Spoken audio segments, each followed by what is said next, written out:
trusted. Operational consistency signals that you can repeat the results. Now, here's the part that most people get backwards. Funding doesn't create readiness.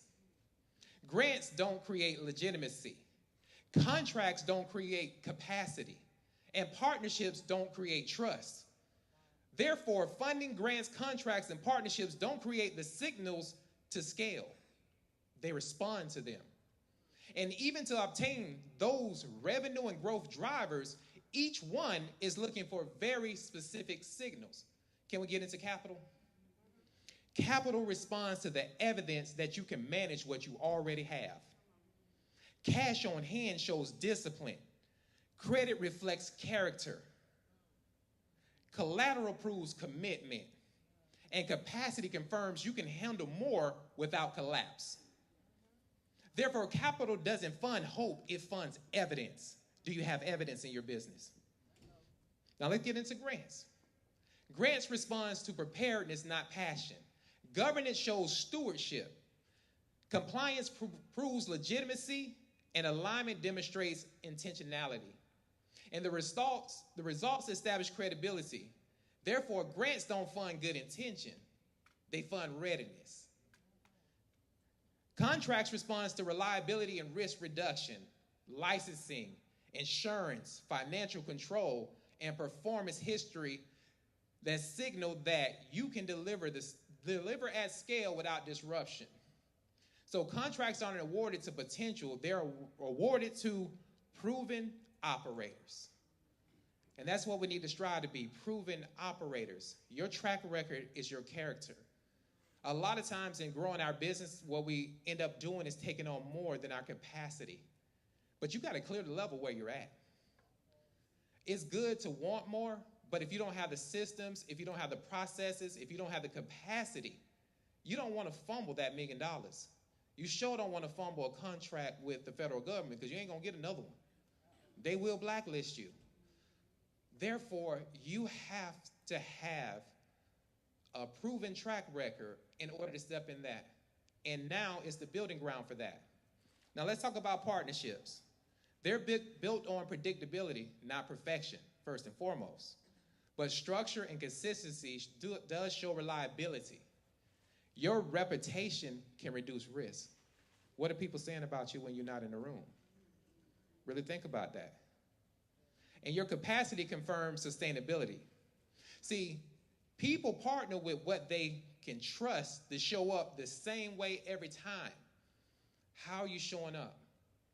Do you have standard operating procedures in what it is that you do? Or are you making moves on your feelings? This time I'm going to do it like this. This time I'm going to do it like that. I know I should send an agenda before the meeting, but I'm not. I know I should take time right now to send a follow-up email, but I'll do it later. Think about how you're showing up. When these signals are present, something shifts. And when the season shifts, the expectations change. Next slide. You have to understand this about your life and your business. When the season shifts, the rules also change. What worked in preparation will not work in operation. Attention is no longer good enough. Starting a business is no longer good enough. Starting the 6th or 7th or 8th business right now for some of us is not good enough. Effort is no longer impressive. This is the moment where building turns into operating. What got you here won't get you there. That's why, next slide, we must have the mindset and belief to say to ourselves, I commit to building what my next level requires. Are some people ready for that? I have to choose readiness over rushing. I am preparing for the clients I'm meant to serve.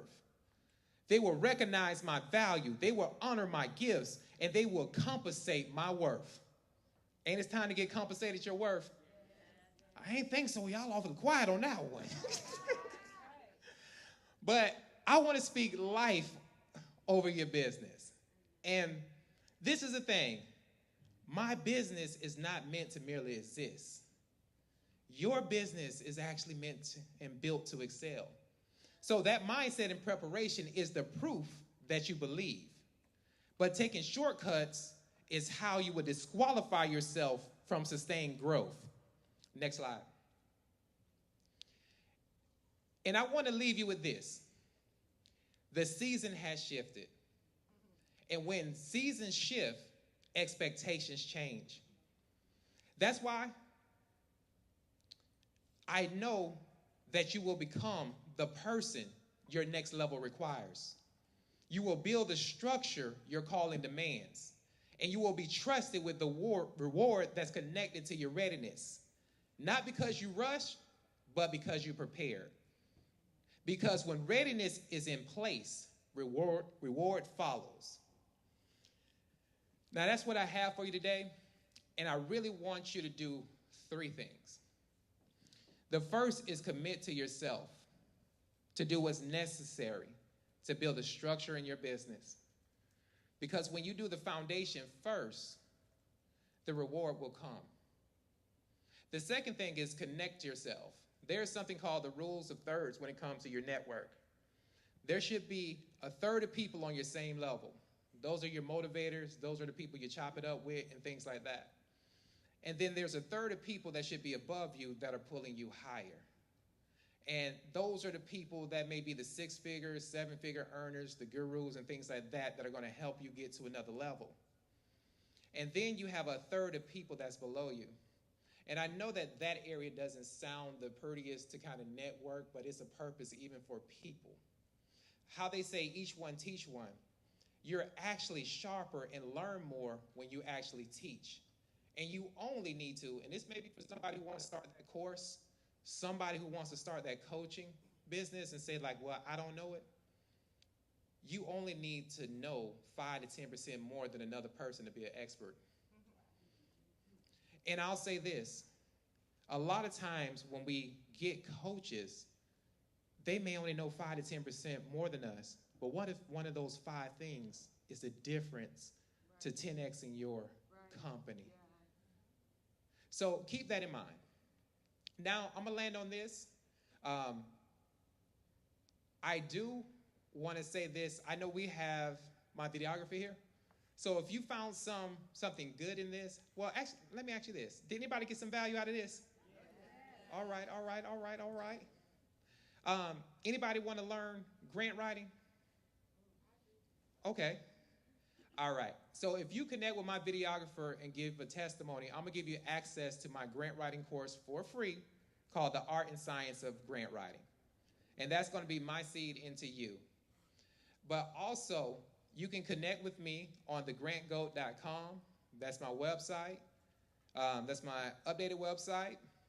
And if you're interested in starting a nonprofit, growing a nonprofit, or if you have a for-profit business and you want a fundability audit, I could assist you with those things.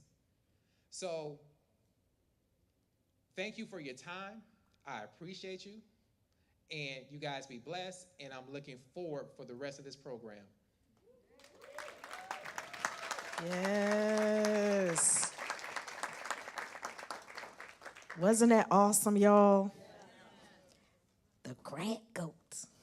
I love it. Y'all give it up for him one more time. Mr. Willie Finkley. Great job. Now we're headed to the panel discussion. Aren't y'all excited about that? I don't know. Y'all kind of too relaxed for me. Good God. Are y'all just full? Is that what it is? Or y'all who had a long day? Raise your hand. Oh, that's what it is. Okay, I got you. I got you. That's the people in the house. Okay. Y'all with me? Are you good? Okay. So let me ask, all right. Y'all ready for the panel discussion? I'm going to ask this one more time. Y'all ready? Y'all stand up. Y'all just get up. Anybody ready for the panel discussion? Yes. That's more like it. So the panel discussion is led by the one and only Dr. Norma Davis. Y'all give it up. She's a faith educator. She's a pastor. She's a communicator. She's a senior leader. She's an entrepreneur. Come on, y'all, give it up. She's at the house. Dr. Norma Davis is a respected pastor, faith educator, dynamic communicator. Listen, it sounds like I'm rapping. She's a respected pastor, faith educator, dynamic communicator, vision leader, certified life coach who teaches the word of God with clarity, conviction, and compassion. She serves as senior leader of Love Alive Church in Orange Park, Florida, alongside her husband, Dr. Leo Davis, where they are committed to building strong believers and stronger communities with nearly 40 years of ministry experience. Dr. Norma is known for blending biblical truth with practical insight, equipping individuals to live boldly by faith and fulfill their divine purpose. A proud United States Army veteran, she holds a bachelor's degree, 3 master's degree. Hold on. She holds a bachelor's degree, 3 master's degrees, and a doctorate in philosophy and religious studies. Her passion for faith development, personal growth, and spiritual maturity is evident in every platform she leads. In 2022, if y'all didn't know, she launched Journey Through Faith with Pastor Norman, an online broadcast that's reaching nations. I just threw that in there. Created to teach people how to walk by faith. Come on, y'all, come on. We talking about faith now. How to walk by faith at a greater level and experience God's promises in every area of life. In addition to her pastoral calling, Dr. Norma is a serial entrepreneur and marketplace leader who co-owns and leads multiple, come on, somebody in the atmosphere said, multiple businesses. Come on, multiple businesses and nonprofit organizations with her husband, using faith-based principles to build platforms that create impact, opportunity, and transformation both in the church and in the community. How many of y'all know God want to use us in the marketplace too? So her greatest joy in her family, not only that, but her whole household is saved. Come on, y'all. Married for nearly 36 years, Dr. Norma is the proud mother of 4 children. Jamal, rest in heaven, 2009. Bridget, Joshua, and Jonathan cherishes her daughter-in-law and is the joyful Gigi of Josiah, Phoebe, and Kamaya. Dr. Norma is passionate about inspiring faith, stirring hearts, and reminding people that with God, what is it, y'all? Let's say that one more time and reminding people that with God, come on, y'all, give it up for Dr. Norma Davis. I think y'all, I think you might need to hire me to be your pep lady when you go out to the nations. Yeah, all right, give it up, y'all. Good evening. All right, y'all a little bit quiet. I mean, Bernice was like rapping and y'all wasn't like, bam, y'all should have been on it. Okay, anyway. All righty, so have you guys enjoyed so far?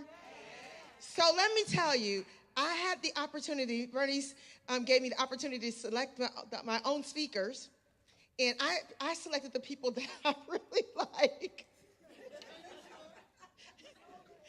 No, this is what I did, though. I selected people that I thought would be good for you. That was going to be a great resource that was going to really help you, right? So Mr. Willie Finklin is amazing. Let me tell you, you didn't hear all that's on the inside of that man of God. Pastor Leo and I did a class with him. He mentioned something while he was speaking about your professional development and investing in yourself. And we did a class with him our class, a big class, and it has different instructors, amazing class that he was doing. And we kind of like, oh my goodness, this guy is like full of information. And so when Bernice said you can select anybody that you want, of course he was going to be one of those people. He has been so good. I'm actually in a whole nother class with him, which is amazing. We had the first class the other night, and I was like, I came out of my office, and I told Pastor Leo, I said, my mind is blown. I'm like, you're going to have to listen to this replay a couple times because it was just crazy how good the class was. But so Mr. Willie Finklin, of course, my husband, who's going to be later, he's going to be, he is the extraordinaire. I think that my husband is the best speaker ever. I'm just telling you. All right, y'all got to do better than that. Y'all got to do better than that for my baby daddy now.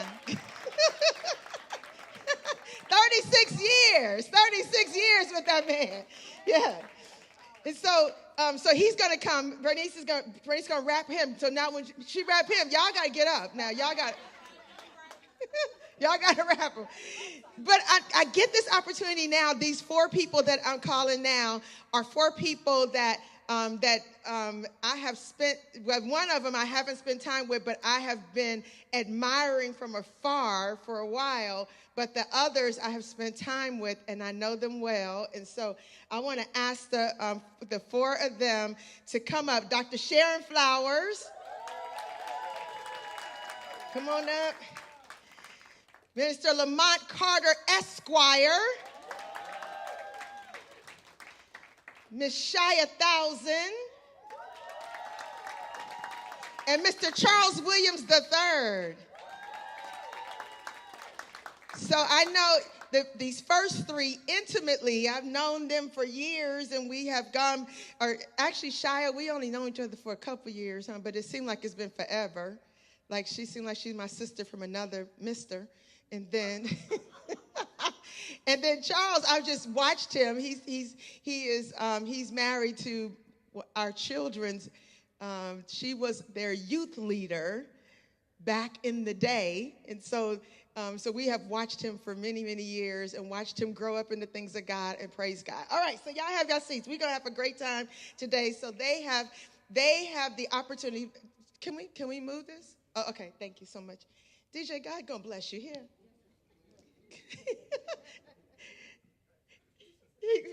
We working, DJ?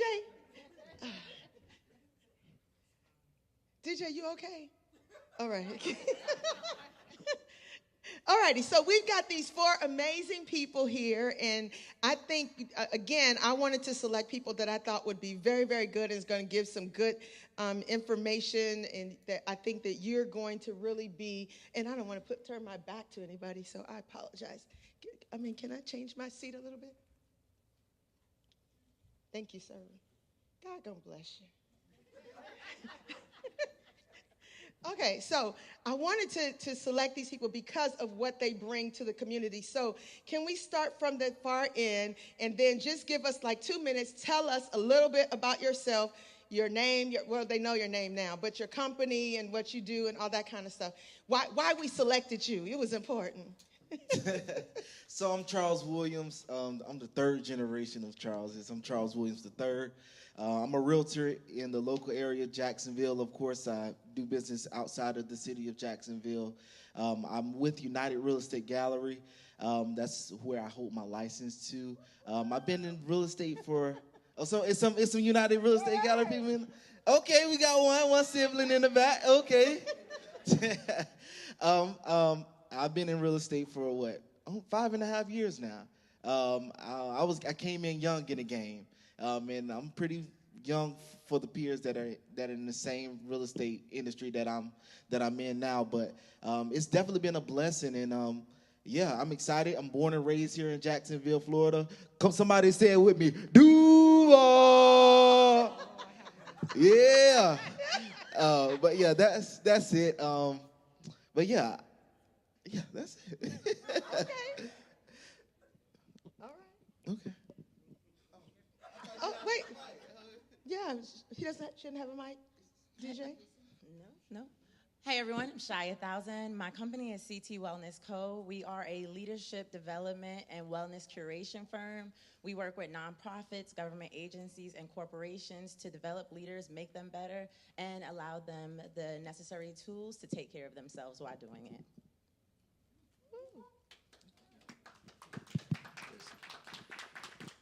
All right, hello everyone. Lamont Carter from the Carter Firm, and I just want to say that it's a privilege and an honor to be here.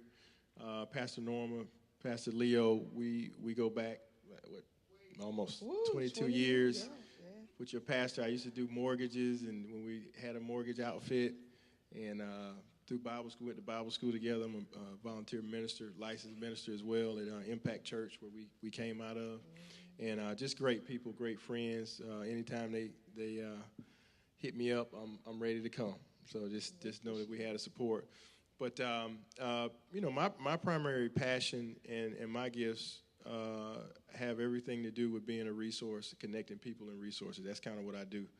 I'm not just a law firm or and for a period of time I had to kind of figure out, God, what is this? I got peanut butter and no jelly. I got, things that don't match here, I went to a few firms even after that. But even prior to that, counsel, we have a consulting business too. My wife is a therapist and counselor.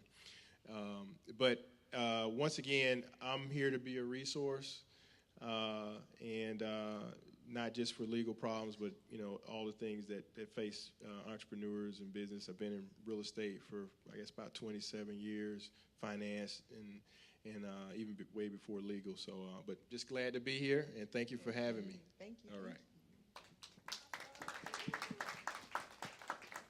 Well, good evening, everyone. I am Dr. Sharon Flowers, and truly this is an honor and a privilege. So I would say I was a little bit surprised to get the offer, because I think I'm a baby when it comes to business. But my passion is publishing, storytelling. And so I'm the owner and CEO of Purposeful Pathway Publishing Company. And so I want to share and tell stories and help you tell your stories, because I do believe that everybody has a book in them. And believe it or not, your book is going to help someone else. And so that is my mission. I believe that's what God ordained me to do. And I am also a networker. So I'm always out in the community trying to help somebody do something or connect them with a resource that will help them. And so that is me. And so it's an honor to be here. Awesome. All righty. So this is a great panel. They've already been given the questions, so they should be ready with some good hot answers for you.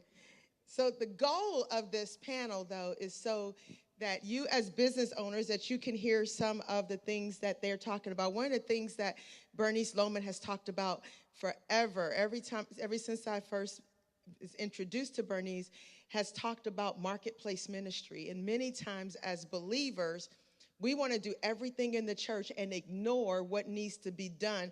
I remember Miles Monroe said something many years ago, and Lamont, you may remember this. Miles Monroe came to our church and he made a statement, and he said, what would you be doing if man had never sinned? If man had never fallen, who would God have created you to be? What is your purpose? What has God placed on the inside of you? And I think about what the scripture says, and where it tells us that God said that before I knew you, I'd already had predestined you. I'd already had given you an assignment. Before I formed you, I already put you in to give you an assignment. I already anointed you and appointed you. And so there's things that God has placed on the inside of us that even as believers, as Christians, as preachers, teachers, apostles, whatever your calling is, there are things that God has placed on the inside of us that he means for us to give birth to. And we can be believers in the marketplace, in the business place, and we should be able to have some of those kingdom principles. So the first question I want to ask, and I want to start with Charles, and I won't go down the line, but I just want to start with him. How do kingdom principles influence the decisions that you make as a business leader? That's a weighty question, and I want to, with full transparency and with my heart, real estate is it's a very important business. We deal with buyers who may have thought they weren't able to buy, and then you have sellers who may have been going through a divorce, or there may have been a death, and so the integrity part is what comes to play and what comes to mind.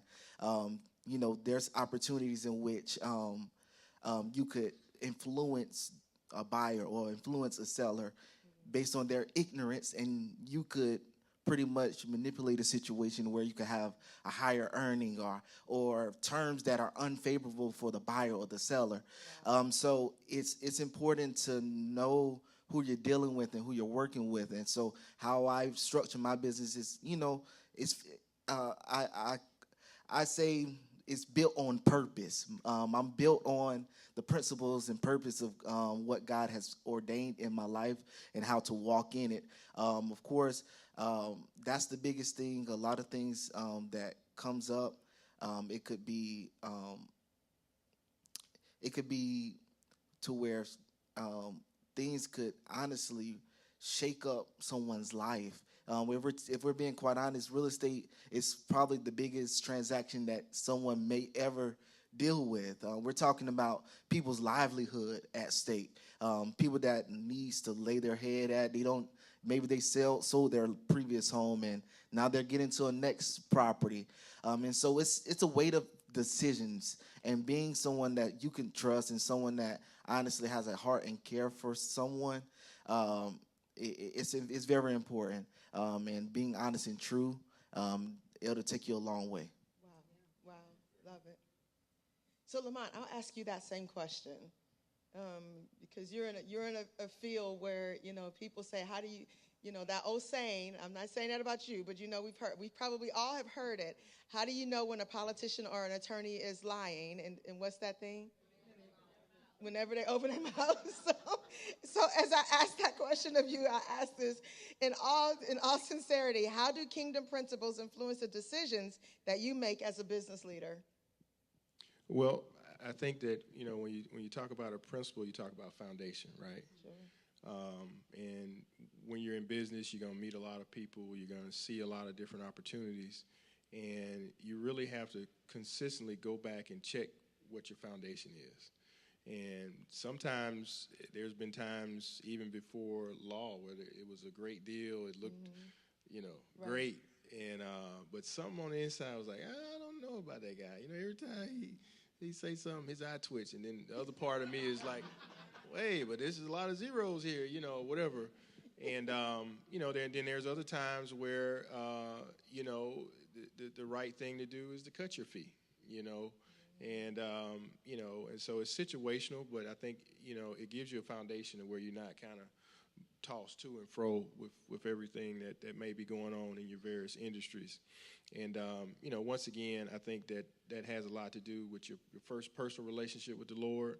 I had to get to the point where when God told me to start a Carter firm, I was like, this law firm is not quite fitting. And then, another insurance company came and kind of headhunted me, and it's like, I don't like, this doesn't fit well here, and it had a lot to do with the people that I saw just had different principles, and really made it challenging for me to flow in what I do, and so I hesitated several years, and then when I finally launched it, it was like, God had people coming from here and there like they were waiting on me.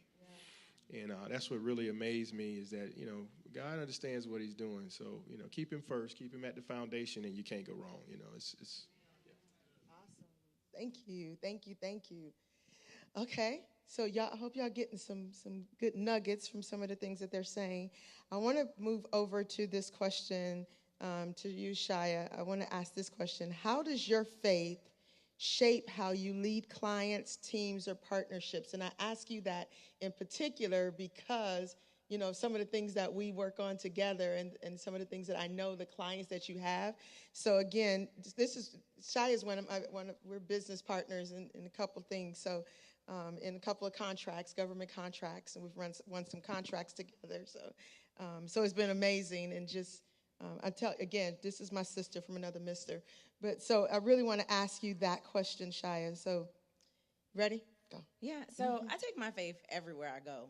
There's no question about who I serve, what it is that I profess in every room that I'm in. If you hire me, I have in my contracts that you've done your due diligence. So when I come in here talking about God, if you don't like it, that's on you. Because my contract states you've done your due diligence and you're hiring me because you like the services in which I offer and you want to. So when I go into organizations, I teach on self-care, I teach on wellness, I teach on leadership development. And when I'm having these conversations, I say, I'm a Christian, this is my faith, and you need to be anchored in something. And this is what it looks like. And so you may not believe that, but I'm talking about my faith. And it's funny because I did a presentation at the University of Michigan, and someone came to me afterwards, and she said, I just want to let you know, I'm a pagan.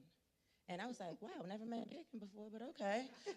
I've never had a person tell me they were a pagan before. That was the first time in my life. And she was like, you should reference other faiths. And I was like, but how would I do that if I don't know them? I can speak on the one that I know. And that's the one I have personal relationship, because it's not just about God and me saying him, Jesus Christ and me saying him. No, I have a relationship with him. So I speak from a relationship point of view, and that's the one I reference. I say, if that's not your faith, that's okay. So you're a pagan. You take what you want from the situation. You take what you want from the workshop, but I'm not telling you how to live. I'm telling you how I live. And so that's in every room that I enter.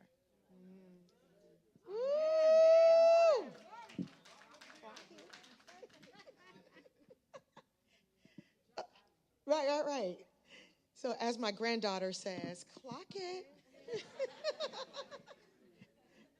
Okay, Dr. Sharon, you are a relatively new business owner and doing some great things with the publishing company.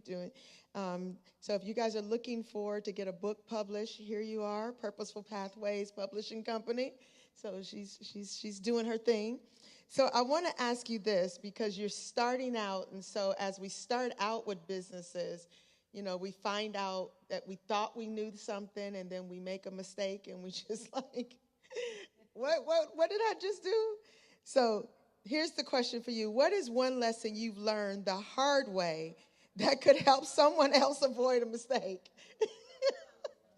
And then I'm going to ask all of you guys that one. So, just get ready. Yeah. Amen. Starting off in business, and especially when you have a heart to help people, you go all in. Somebody say, hey, I want to write a book, and so I can help you, and so what do you need? Let's talk, and we do all these great things, and then you get everything and you go publish with someone else. So it was very heartbreaking. And at one time I said, Lord, I don't even know if I was called to do this. I mean, come on. Like, I put everything in, and I did not get anything out. But God said, you stood with integrity. That person didn't. And so one of the things that I would say is always lead with integrity. My heart was there, and I wanted to be a blessing to this particular person, but their heart wasn't right. So one thing that I would say in business is you got to invest something. You don't get anything for free. So now if you want to consult with me and you decide that you're going to publish with me, you got to put some money down, and then we'll talk later. But I had to learn that the hard way. And so even though you may want to help people, they got to help themselves first. And so don't give too much. Just give them enough. But don't give them too much. Don't do like I did. Gave them templates. I gave them everything. All they had to do was go fill it in. So don't give too much. Just give a little bit and say, hey, this is my consulting fee. Now you invest in yourself, and then we can take it the rest of the way. That's so good. That's so good. Okay, so Lamont, let's see what your answer to that question. What is one lesson you learned the hard way that could help someone else avoid a mistake? For one, I ditto, a lot of the things that you said. I think it's important, for one, to have enough time to connect with who you're serving, because it's not just what you're called to do, but who you're called to serve. Absolutely. And who you're called to do it with. And so a lot of those things affect your results. And but I think one of the sometimes we get to a point where we think we don't need our advisors and mentors. And everything that I've done, has come from a mentor relationship. And the theory of the thirds was, a part of that. A book I wanted to share for everyone that my mentor, Deacon Sean Ashley, many years ago, over 20 years ago, shared with me. And I've given away this book, which I need to keep a copy for myself. But by Doing Business by the Good Book by Dave Stewart. And so the problem is sometimes we get to a point where we get disconnected from the folks who brought you there. Or, as they say, dance. When you get to the dance with who brought you. And we disconnect with those people that keep us grounded, keep us focused, counsel, and mentors. And but this book is great, and it has. I'll just kind of give you some things here. And Dave L. Stewart is the wealthiest African American in the U.S. But principles on integrity, delegation, having a vision, long-term thinking, and he gives scriptural references. And so once again, just staying in touch with your core relationships, with those folks that advise you and got you to that point. Of course, God is at the top of that chain, right? And and being able to be your as they say, your whole self, not leaving your faith on the sideline. When you get in those positions, you're one step away from slipping. And so I think just kind of staying connected with your advisors and mentors, your pastors, those folks who outside of whatever the discussion is, they don't have any other reason but to root for your good. So that's good. Okay, Shia. All right. I know everyone who is starting a business thinks they need money. You don't. I need to tell you, you don't need the money right now. Everyone wants the money as soon as they start the business. But when Willie said it earlier, if your structure and your foundation is not set, you do not need the money. And that's something that's going to cost you in the long run if you get it too soon. And there's a such thing in government contracting as the 8-8 program. And people always say, join the 8-8, join the 8-8.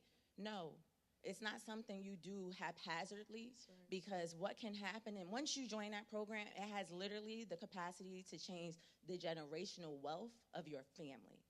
But most people join it too soon, and you only have a certain time span with it, and you can only have it for a limited amount of time. So because of that, most people join it, and they don't do the proper preparation, like Willie spoke about. So they spend the first 2 to 3 years preparing while they're in the program. Well, you only have 5 more years left in that program. So now you've lost 3 years of building generational wealth because you weren't prepared and you got it too soon. So all money ain't good money, especially when you're not prepared to receive that money. So don't go after money just because you think you need money for product. You are better off keeping your 9 to 5 and letting that fund your 5 to 9 before you go seek money from somebody else. That is a very valuable lesson that you don't want to have to learn the hard way. Ooh, I like it. Your 9 to 5 fund your 5 to 9. That's good. All right, Charles. For me, it's you gotta figure out who are who are time wasters, especially in real estate. Wow. It's people waste your time. They'll have you go see a house. Oh, I would love to see this house. And y'all swiping on Zillow all night long. Ooh, so you gotta find out what is bait and what is the real deal. Because a lot of times what I had to learn was, especially when you're hot and new in real estate, you want to get up and go and, oh yes, I'll open up this house. Yes. But you have to understand who are really the people that are not there to waste your time. People that are not there to waste your time, they're actually want to know the steps in which they need to take to move forward. A lot of times, people just want to see a house and not think about the pre-approval process or if their financials are in the right place. And so that's the biggest thing for new agents. And another thing for someone that maybe possibly want to pursue a career in real estate is bills are real. Bills are there month to month. Some are weekly if you got some subscriptions. And and so being, to be quite honest, getting in real estate, she's for her particular business, you don't need no money. For real estate, you need some money. You need some money. Yeah, okay. Yeah, but startup, you definitely need money. That's you're gonna need that financial backing. For me, I couldn't go into real estate straight like from the get go when I started. I couldn't go into real estate full time. I'm full time now. This is what I do to feed my family now. But before then, I had to work a job and also work my business until my business made more money enough to where it relieved me from my job to now I could live that life that I ultimately live now today. So that's one thing is, number one, make sure you know who's wasting your time, the people that are actually trying to transact. And then number two, you got to make sure your pocket's right because new agents, some agents don't see a transaction in 6 months, 1 month. I mean, so I definitely say for sure those two things. Awesome. So that sounded a whole bunch like let your 9 to 5 fund your 5 to 9. Correct.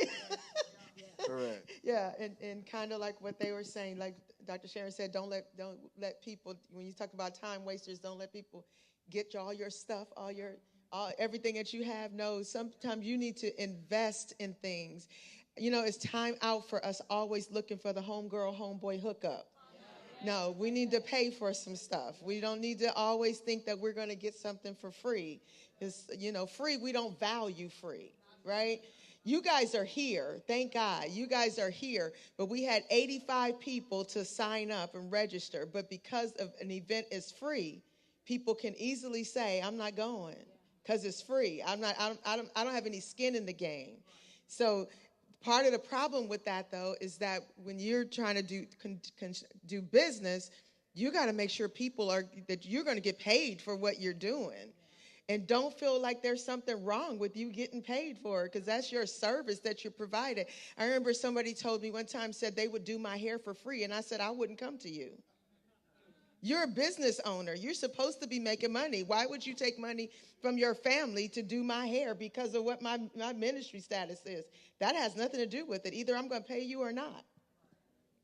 So you have to be willing to do what they're telling you, and that is to not allow people to take advantage of your gifting and your business. You are in business to make money, take care of your family, do the business. Okay, we gotta move on. But so I want to ask each of you guys this question as we close out the panel. It's been good. Hopefully you guys have gotten some nuggets. I know we've not been able to get a whole bunch of questions in, but I want to ask you guys this question. This kind of like a bonus question because we went through some of them that we were talking through. But I want each of you to provide this and do it like in 1 to 2 minutes if you can. If you got to go over a little bit, we'll turn your mic off. No, just kidding. Just kidding. But what encouragement would you give a Christian business owner right now? And I know some of it you've already kind of shared, but what could you give them right now, especially if somebody, Willie kicked off his speech when he started talking, the very first thing he said, are you stuck? Are you a business owner that's stuck? So maybe you speak to somebody that's stuck, or maybe you speak to somebody who's been straddling the fence, should I do this? Should I do this business? Should I do work? Whatever. So just what kind of encouragement would you give to them? Let me start with you, Charles. Yeah, number one, of course, the Lord says he's given us power to obtain wealth. So we got to understand that everything that we have in our being, we have the makeup to go ahead and possess the land. There's so much things that's going to be, I believe that in this, as you continue to grow in your business, is aligning yourself and understanding that you are a representation of Christ and understanding your seat, your position in the kingdom. I always think about it in the kingdom aspect. There's not in the kingdom. There's not filthiness. There's not a lack. I believe firmly that as you continue to elevate, there's a elevation happening in your everyday life. And so I believe as you continue to walk into your business, those things just begin to show up, and then you'll get to see new people, see new faces, see new things. So my encouragement to you is keep going. Don't give up. Like when I tell you, today could be down, but the next day could be up. So I want you to know that tomorrow is coming, and it's coming. It's coming. And if the Lord lets you see fit tomorrow, I'm a firm believer. If you keep knocking, if you keep being consistent in everyday action, these things will show up. And so today, I want y'all to remember, wake up and let's get to it. Let's get to it. It's so much more in store. Yes, I want to encourage you guys with that. That's good. That's good. Dr. Sharon. So I wrote something because I thought this would be the question that you would ask. And so, yeah, I prepared. I want you all to, number one, to remain anchored in your purpose. Not pressured by comparison. Honoring God in business requires courage, patience, consistency, especially in a marketplace that often rewards compromise. Stay faithful to God. Wow. Stay faithful in the small decisions. Trust God with the outcomes. Remember that success in the kingdom is measured by obedience, impact, integrity, not just revenue. God is deeply invested in work done with a surrendered heart, and he is faithful to guide, sustain, and multiply what he has aligned in his will. Yes. So stay anchored. Woo, that's good. All right, Lamont. I think very simply, you gotta get started. I think the hardest step is always the first step, and for many of us as believers, that's going to be a step of faith. And I think that from there, the proof is in the pudding. If God called you to do something, you're going to have the gifts to do it. If a plumber showed up to your house and he don't have no tools, or he got the wrong tools, you're like, wait a minute, are you sure you know what you're doing? So sometimes we have to first get started to prove to ourselves that God has called us to this area and gifted us. Another principle out of Dave Stewart's book, which I use to this day, and it's out of John 13, where it said Jesus says that if you receive me, you receive the one that sent me, and he applied that to the principle of referral. And so what I believe and what I've seen personally in my own life and many of my clients is that there are people waiting on you to get started. And if you can just see that, if you can just experience that one time, there were times where, I would get calls. I looked you up on the bar. I said, well, who referred you? And sometimes there is referral from relationships, but sometimes God will just have people prepared to come. And, even when you say, oh, I'm not an expert, I'm still learning, that's the process, and it's refined. And so I just say, get started. Take that first step. Awesome. Amen. Awesome. All right, Ms. Shia, you roll it out. Seek the Lord. I can't stress that enough, because sometimes people will say, well, God gave me this, but did he? Or is that your voice?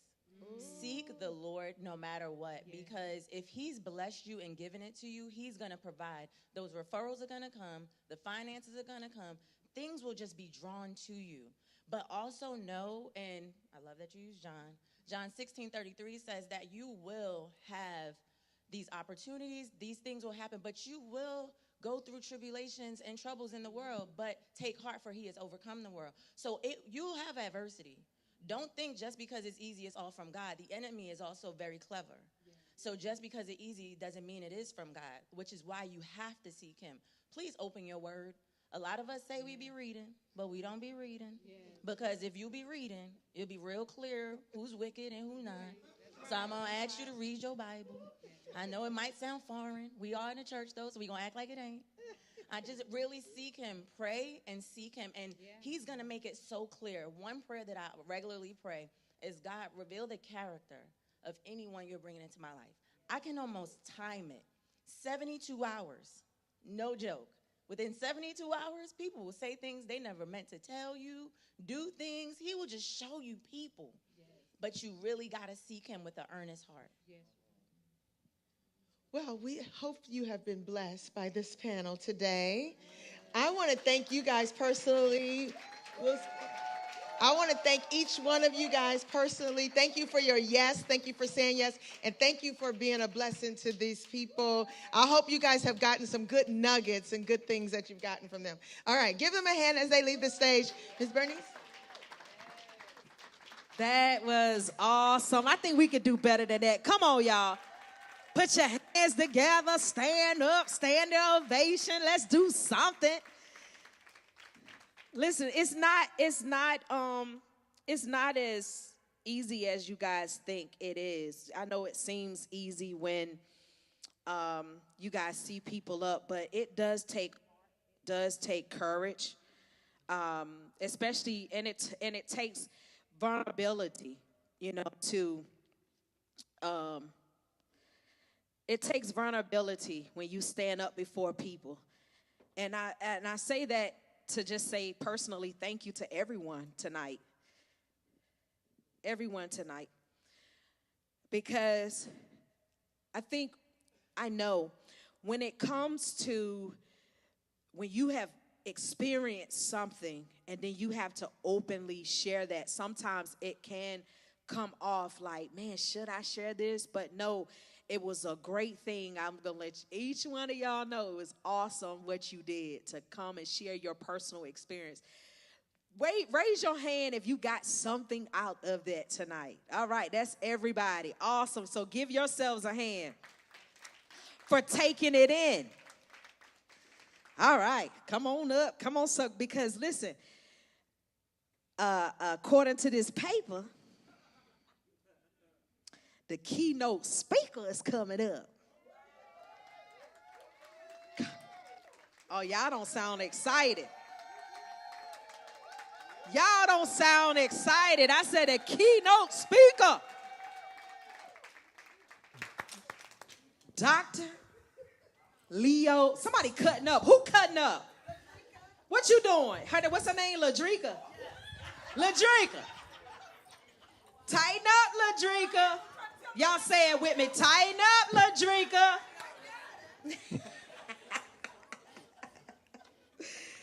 Listen, I need y'all to give that same energy as y'all gave his significant other, his partner. So Dr. Leo Davis. Come on. Senior pastor, communicator, leader, visionary, y'all keep it coming, entrepreneur. Dr. Leo Davis is the senior pastor and co-founder of Love Alive Church in Orange Park, Florida, where he and his wife, Dr. Norma Davis, have served faithfully for the last 9 years, y'all. That's faithfulness. Married for 36 years. Come on. Yeah, y'all give it up. Yeah. 36 years, they have devoted their lives to ministry, leadership, and helping people experience the transforming power of God's love through practical, life-giving teaching. Dr. Leo is widely known. Come on, y'all do this with me. Widely known for his extraordinary heart for people. He lives by the belief that every person carries an invisible sign that says, make me feel special. And he has made it his life's mission to see value and uplift others. Having faced rejection. Anybody can relate? Anybody? Yeah. Identity struggles. Raise your hand. Low self-esteem early in life. Okay, so I know he's going to be speaking to the people in the house tonight. He understands what it means to need grace, affirmation, and purpose. Yeah, look like, what's her name again? She cutting up. Latrika. Come on, I need y'all to say it one more time with me. Latrika, get it together. Because Dr. Leo Davis, his life changed forever during a divine encounter in Stuttgart, Germany, where he not only met his future wife, but also discovered his calling to ministry. What once felt like a life marked by confusion became a life anchored in clarity, faith, and purpose.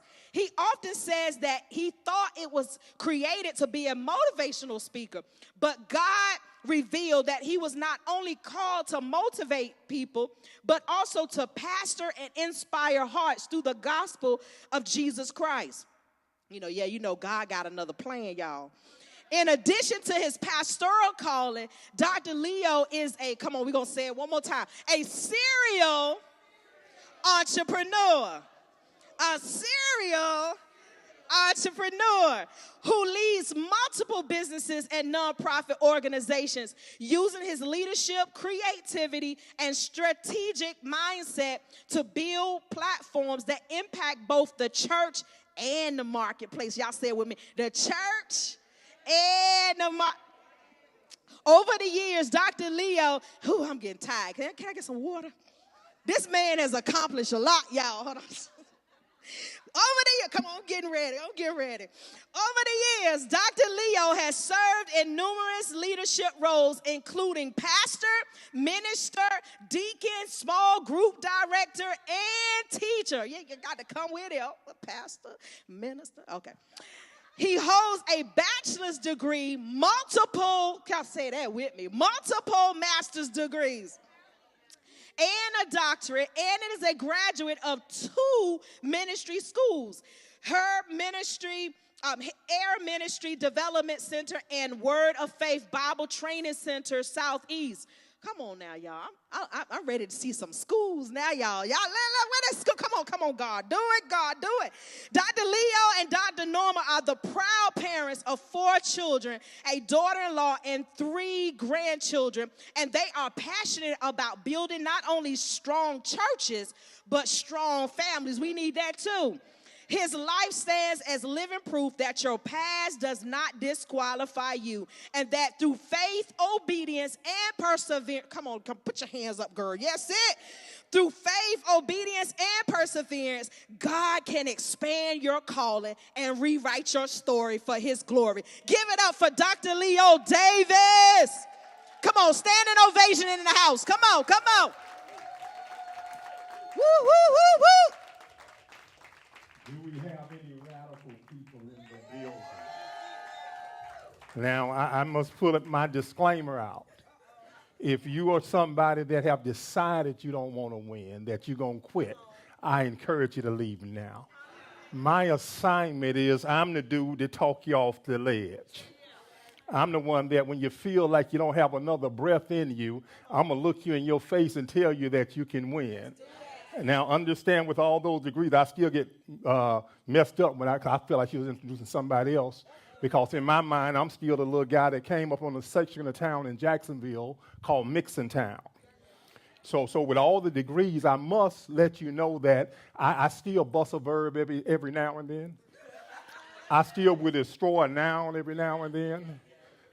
But I don't care if I say I am rich or I's rich. The end of you better catch the punchline. So for the next, there was a misprint on the announcement. That was to get you in the building. I think they said 9 o'clock, but really, truthfully, this is an endurance message, so by 1 o'clock you should be good. We fed you. So let me put mine out there. Now that we've gotten that out the way, it is an honor to be in front of you. It is an honor to know that you would interrupt your day and come out to get something that could cause you to pivot in a direction the way you win. I must tell you that you were not created to win some of the time. I believe that winning is in your DNA. I believe that you just have to hold different conversations with yourself. So my topic for the next 5 hours is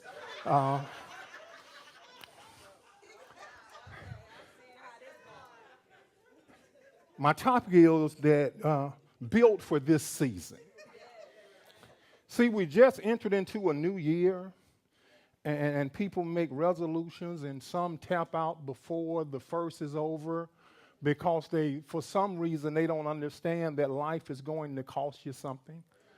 So I want you to be prepared to pay the price.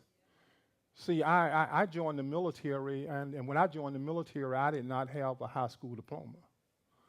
I met my wife, I was barely able to read. So I came into Christianity, and we had this thing to where sitting around in the church, and everybody had to read something, and that thing came around to me. And all of a sudden, I started fumbling with my glasses. And it took a paragraph this big, it probably took 15 minutes to read it. But I bit off on something that, see, I came in and I didn't feel like I belonged. I didn't feel as smart as everybody else. I knew I was pulling up the rear, but they messed up and let me read the Bible.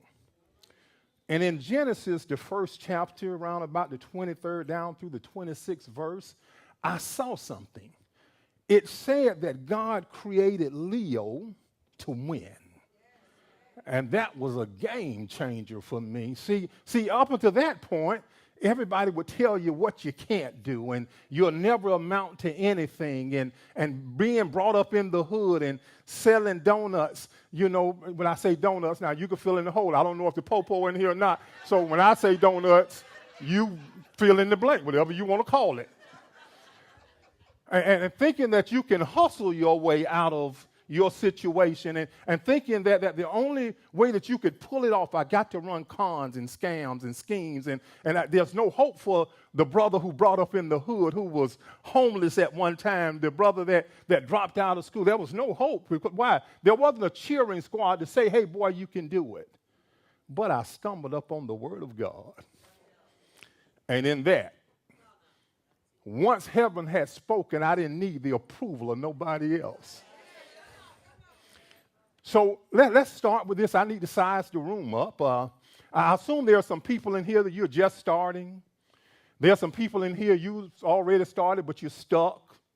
There are some people in here that you're scaling, and there are some recovering folk in there. You got punched in the throat, and you don't know whether or not you want to keep going or not. And then there are some of you in here, you're winning, and you're winning big, but you're tired. Sound about right, huh? I know it. You don't have to say a word. See, if you go quiet on me, I'll say amen to myself. I will applaud what I'm saying. Why? Because I prepared to come in here, and you won't make me feel like I don't bring value. So let's keep this thing going. See, different stories, same pressure. See, but what if nothing is wrong? See, sometimes you think something is wrong.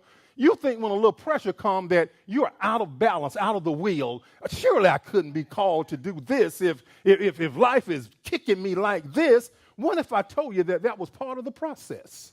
Would you believe me? Because, see, a lot of times people stop right in the pressure. Right when you're getting ready to pull it off, you can't stand the pressure that comes with it, so you tap out. I don't want you to tap out. I want you to understand that you're right where you're supposed to be. See, and here's the lies that pressure tries to tell us. Something must be wrong. I didn't meet my quota. No customers came. Oh, I can't figure this thing out. So maybe I'm in the wrong place. What if the pressure isn't proof of failure, but evidence of preparation? What if this isn't the season that breaks you, but the season that builds you? See, you could either see the glass half empty or half full. It's all about what your perspective is, and whatever you see, you will determine your outcome. You don't lose when the losing show up. You lose when you decide in your head that I can't pull it off. See, so me, I learned. See, we done been real low. See, a lot of times people look at Pastor Norman now, 36 years and all that. Child, the first 2 years, we wouldn't have seen 36. If we'd have been on the edge of a volcano, we probably would have pushed each other in there. But because we were too stubborn to quit. You know, before you enter into the place to where you can live like you want to live, nobody told you all about the houses that were foreclosed on. Then tell you about the businesses that we thought we were working. See, so the same thing that I'm going to talk to you about are the things that we had to adjust to. Because, see, you know what? The process does not discriminate. Every successful person, unless you inherit it, you're going to pay a price. And the only thing separates the winners from the losers is one decide that when the bumps in the road come, I'll step over them jokers and keep moving. And the other one stop and pause too long and they talk themselves out of it. Which one is you? So I assume point number one is, I always have these long introductions. You know, so the church know what I'm talking about. Child, that's a whole... Point number one is you must be able to operate in endurance. So let's talk about endurance, because see, endurance isn't flashy. See, I don't have to endure. See, if everything's working well, that does not require endurance. It's when I don't want to do it. Something needs to kick in. See, endurance, it doesn't trend. Nobody applauds consistency. Well, be consistent. Well, I wanted to work the first time. Why do I have to worry about consistency? See, endurance is showing up when motivation is gone. See, I don't feel like doing it. I don't think it's going to work. So what you going to do? Did God put you on the planet to do it, or was it your decision? Because if you are on an assignment, you don't have the right to abort. Stop thinking success is going to be easy. If it was easy, it'll be this room, there'll be lines standing outside, wrapped around, can't get in. You know why people don't show up? Because they don't want to be inconvenienced. See, endurance, it makes the call you don't feel. It's when you make the call you don't feel like making. You know, I done called 3,000 people. Everybody said, no, I don't want to make the next one. But what if on the other side of that 3,001 call is your breakthrough? See, it's staying disciplined when nobody's watching. Who are you? Because, you know, you got to be careful with church folk. Because, see, a lot of times it's all praise the Lord. Oh, child, how you doing? Oh, blessed and highly favored. Well, I ain't concerned about what people say at this juncture in my life. I look for receipts. See, if you're doing as good as you say, show me some receipts that will show me that you are as good. We've been talking long enough. You say you want to be great, but you want to do it from the luxury of your couch, watching soap operas and all that. No, you better get up and grind. You know, the prophet Snoop Dogg said. He said, while everybody is sleeping, baby, I'm working. Now, I got that from the first book of Snoop. And you can say whatever you want to say.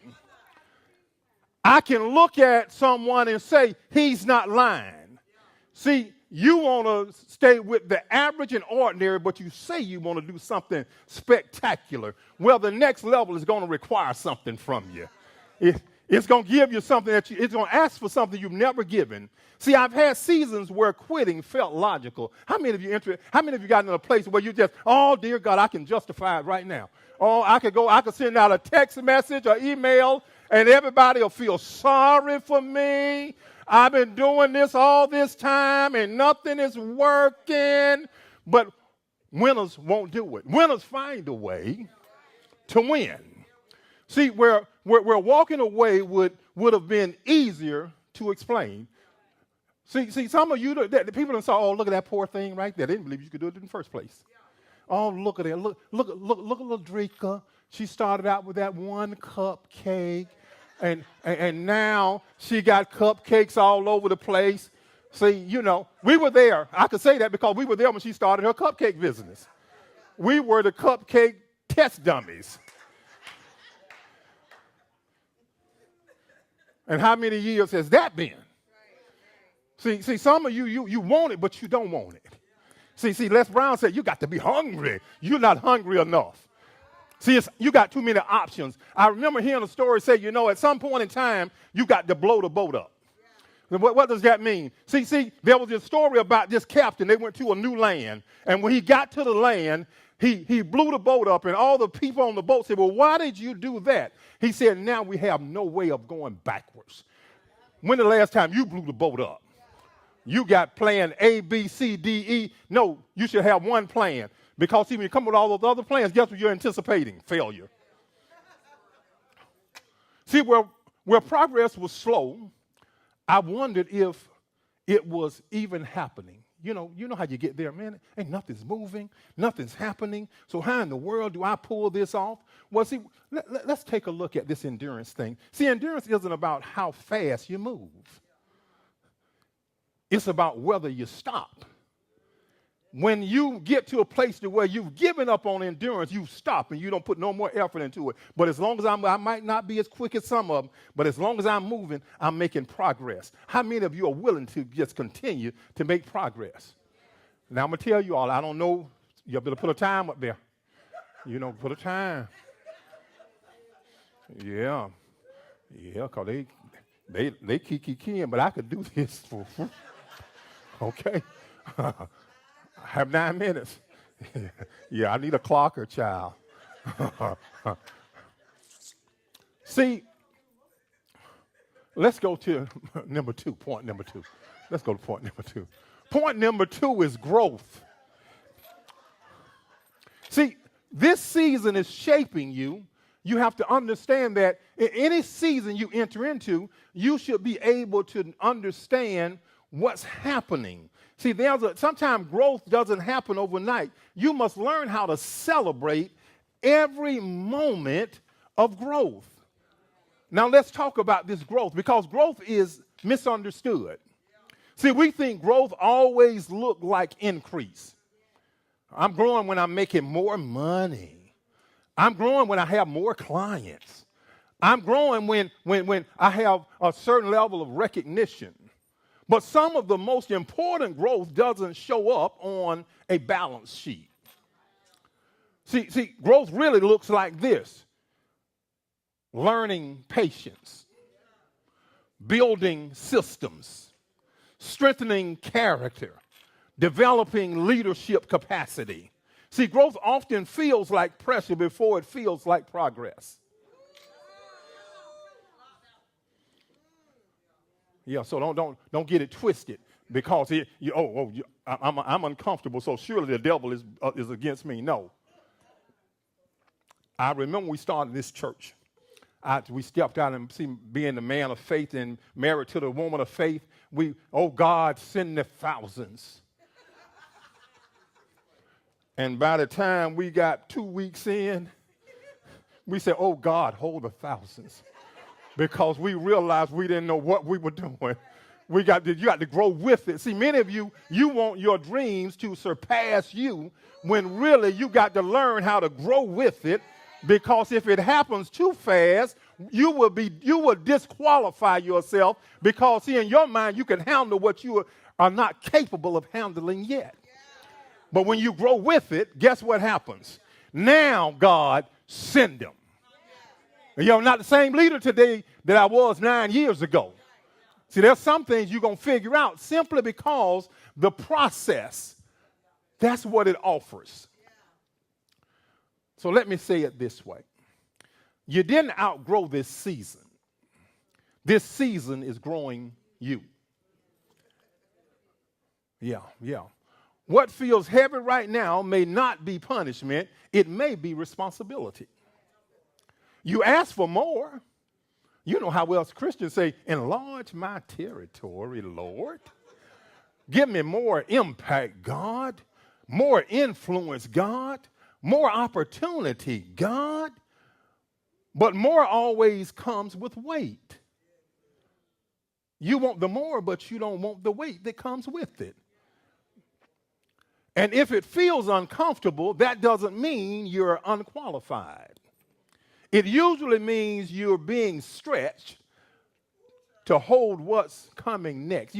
See, a lot of time it's in the stretch where you find new things, where you discover a new you. Some of you want to stay right here, but God is saying, I can promise you that in the stretch, he'll never break you. He'll never, but sometime in the stretch, it feels like you're going to be broken. It feels like I can't take it no more. It feels like this is the place I'm supposed to quit. But this is not the place I'm supposed to quit. This is the place where I submit to the process and understand that all things work together for my good. So he'll never give me something that's not going to make me better.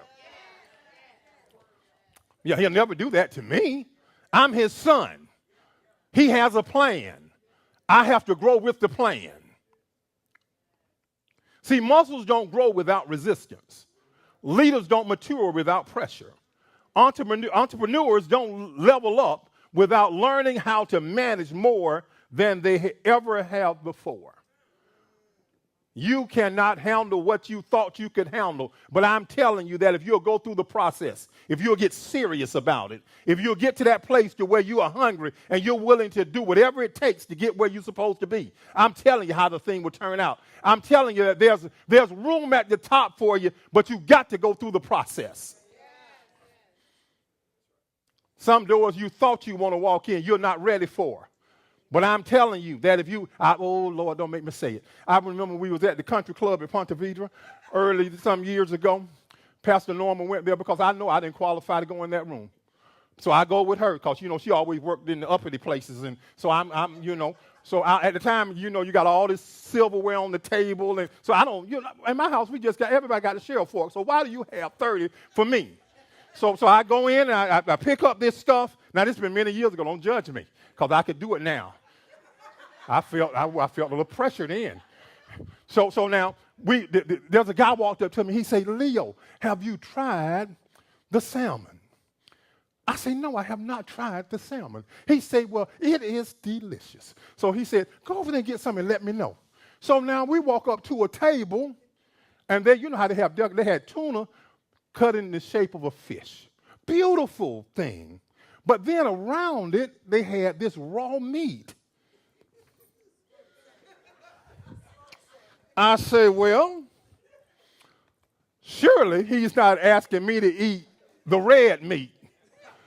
So what I did, Pastor Norman right beside me too, I cut the tail off the fish. So now I'm standing there. I messed up these people's decoration. I'm standing there with the tail of the fish, the tuna, on the plate, and the same guy comes back. He said, "Well, Leo, did you enjoy the salmon?" I held it out with pride. I smiled. I said, "It is delicious." And he felt the need to tell me, "Leo, that's not salmon."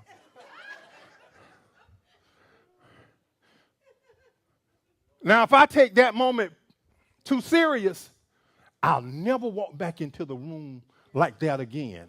But you know what it was? It was a learning experience, and it was embarrassing.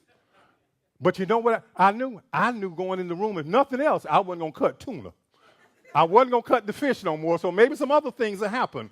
Well, see, so now with you have to get to that place to where you have to understand that in order to become comfortable, you have to be uncomfortable. Okay, point number 3, resilience. How much time I got? 2 minutes. Jesus. You're not going to get me in trouble, Buster. Now, resilience. The one who failed publicly, the one who had to start over quietly, the one who lost everything they prayed to keep, you didn't lose because you were careless. You didn't fail because you were foolish. Sometimes you just learn in real time. I learned in real time. And hear this, because shame loves silence, you didn't fall, you learned in public. Resilience isn't pretending it didn't happen or it didn't hurt. Resilience is refusing to let what hurt you define you. My name is Leo Davis, and I approve this message.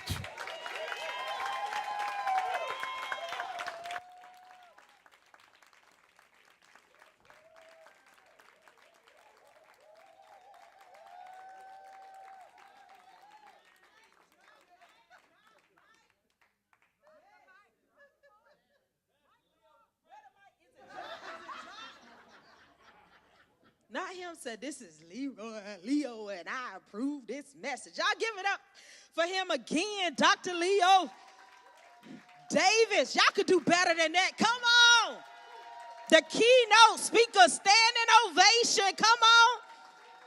Come on, y'all. Great job. Excellent job. Thank you, sir. It's amazing how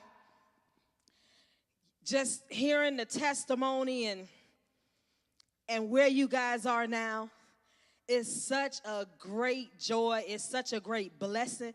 We know that God is faithful. When I just hear your message, I'm just like, God is faithful. Y'all, God is. So, with the time, are we going to go into you want to go into the speed? What do y'all want to do? Y'all want to go or y'all want to get into the speed networking? Now, we know you already hyped up. We know what you going to say, but, all right, we going to on a show of hands, right? Because I'm a person of time, so I understand y'all time. So I'm going to ask y'all. I need you to not say nothing. Yep. Yes, ma'am. All right.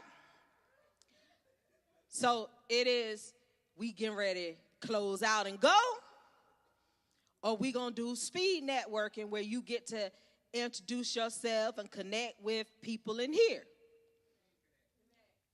So, I don't hear them. Hold on. I want to see, raise your hand if you ready to go. All right, raise your hand again. All right, you be excused. May the Lord watch between me and thee while we absent one from another. Amen. Y'all say bye-bye. See, we won't know who you are with your business. All right. Anybody else? I saw another hand. Where you at? Don't be ashamed now. I saw two. It was him and somebody at that middle table. Where y'all at now? Y'all change your mind? Oh, okay. All right, everybody says, see you later. All right, so everybody, we good? We going to do some speed networking? All right, cool. All right. Now, there was like something I was supposed to, I think it was some items. Oh, okay, cool. I was like, hold on, she gave me. Can somebody close her mouth over there? All right, good job. All right, here we go. So that means everybody got to stand up. Anybody know what speed networking? Y'all good? Yeah, I can explain it. All right, cool. We're gonna. Is anybody taking the time? 2 minutes? Is there like gonna be a timer? I can, if so. I just need my phone. So this means everybody. You got to stand up. Everybody stand up. Stand up. Stand up. Y'all sure y'all ready for speed network? So what this means, though, not anybody right now at your table, because by now I'm sure you smile and say, hey. So this means y'all got to move from your table and connect with someone for 2 minutes.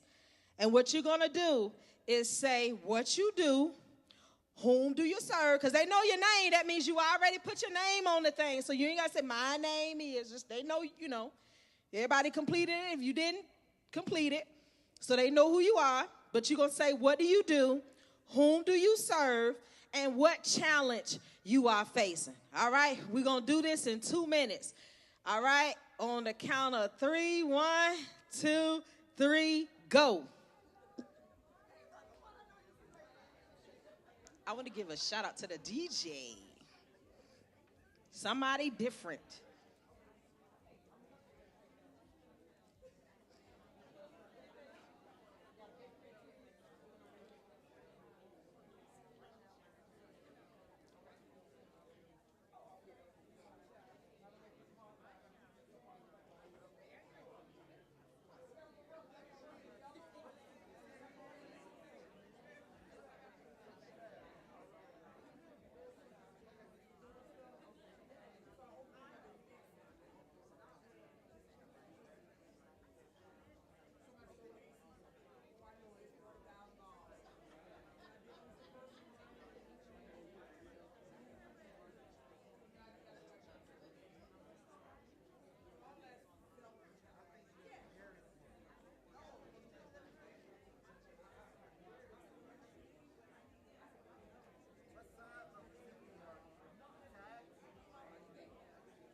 All right, 2 minutes up, y'all. Well, it been passed, but let's do it. Let's move on. So you're going to move to somebody different, and you're going to do the same thing. All right, move to someone different. Tell them what you do, whom do you serve, what challenge you are facing. Somebody different. All right, we're switching to somebody different.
All right, let's switch. Come on, let's do it. All right, let's do it. Switch to another person. Tell them what you do, whom do you serve, one challenge that you're facing. Let's switch. Y'all not switching. Let's switch.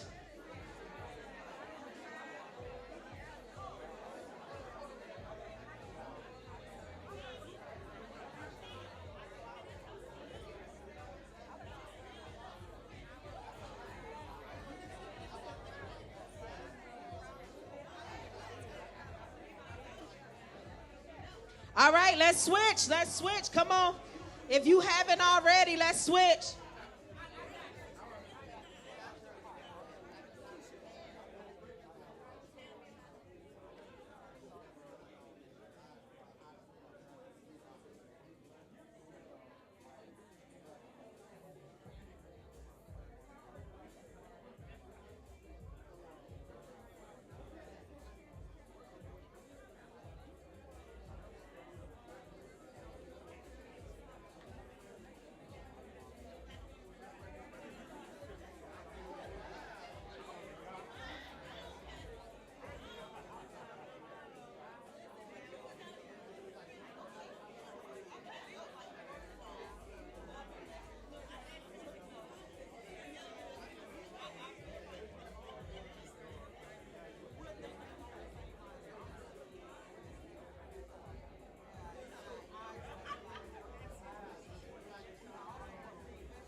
It's time to move, y'all.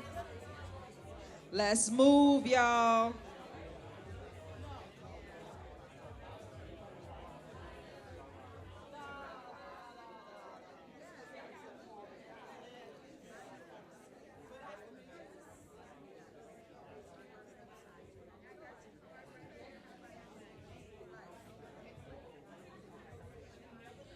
All right, let's move, y'all. Let's move, y'all. Let's move.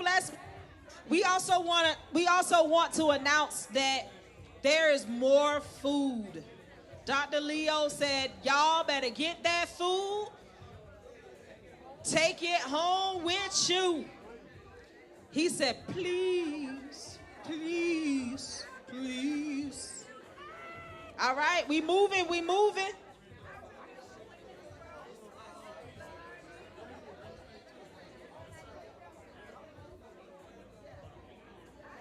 All right, everybody. I meant to earlier, if you want the notes for my presentation, you can go to my website, pm3university.com.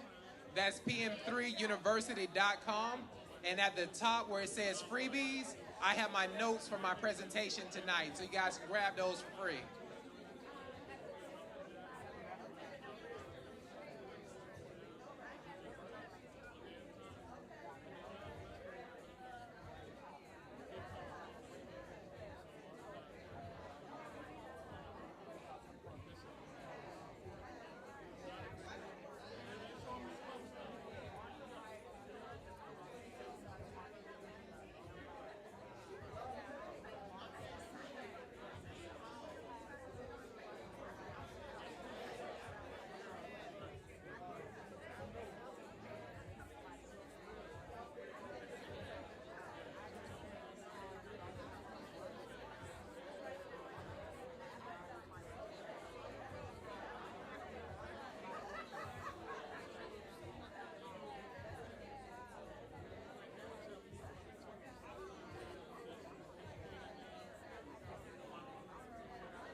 right, let's switch. Let's switch. Let's switch. Switch, switch. Switch. Are y'all getting some good connections? Pastor Norma being disobedient, y'all. Switch. Oh, okay. I'm sorry. Okay. Okay.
We got to switch, y'all. It's 2 minutes. 2 minutes. There you go.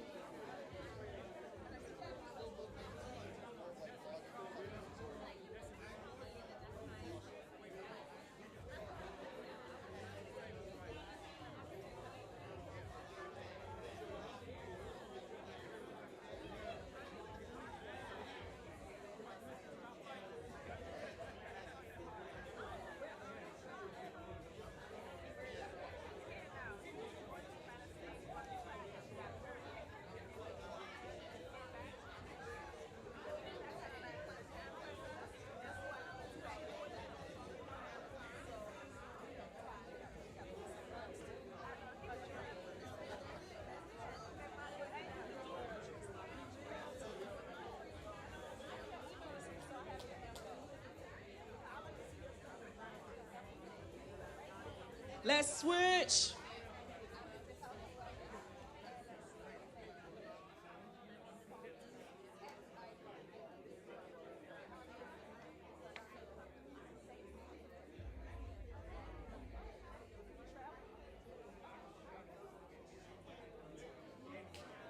All right, have y'all switched? Y'all switched?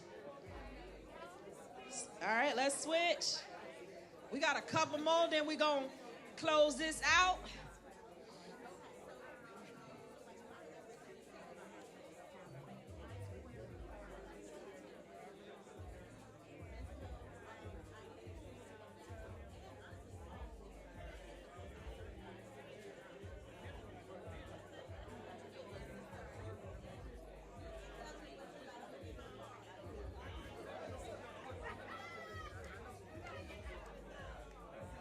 All right, let's switch. Let's switch. We're switching, y'all. I don't see nobody switching. We gotta switch. We gotta switch.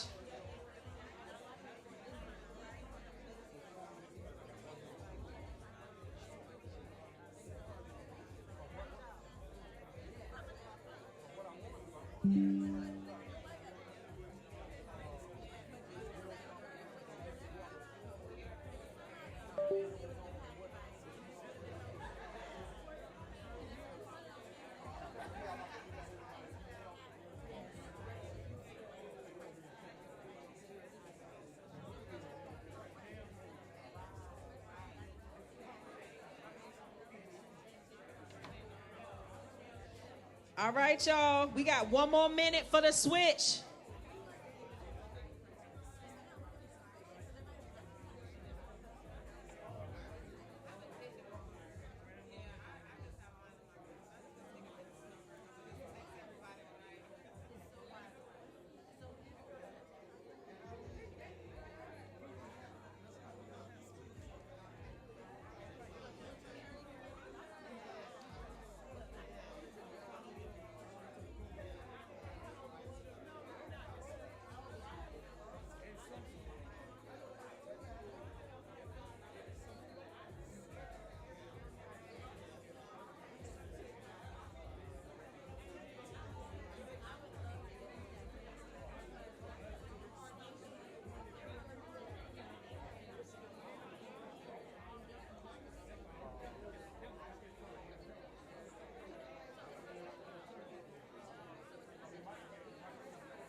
I want to give it up for Street Anointed DJ with Scarlet Productions. Street Anointed DJ, y'all. He also has a clothing brand, custom apparels, hoodies, and hats. All right, switch. All right. Now, y'all, this is the last switch before we wrap it up. So next, let's do the switch. Yeah, somebody peeking with me. Switch! Let's switch. Switch, switch, switch.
Switch.